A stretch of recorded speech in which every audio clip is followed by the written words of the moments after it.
So, in the decades following the Constitutional Convention and the approval of that government, we have what's referred to as the Second Great Awakening. This isn't related to politics, it's more of a spiritual reawakening within the country.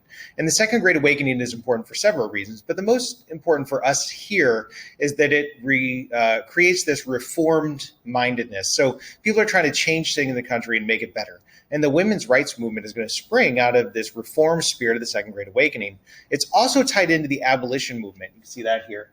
The abolition movement, because there's going to be a break in the abolition movement with the people that thought women should have a voice in the movement and the people in the movement that thought that women should be secondary.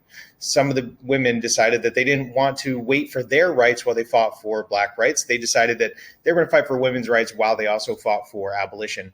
Now, what they're fighting against is something often referred to in history as the cult of domesticity.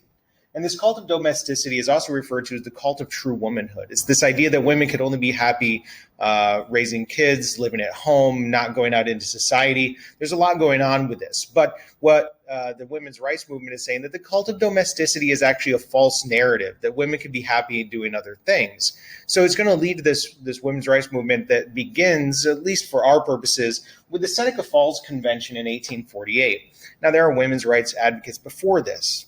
Abigail Adams, we can see in her letters to John Adams during the Declaration of Independence, is part of this. But the Seneca Falls Convention in 1848 is really considered sort of the starting point of what we'll see later.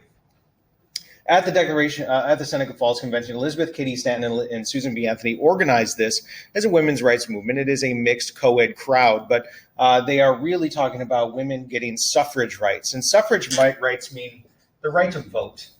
Okay, they want voting rights.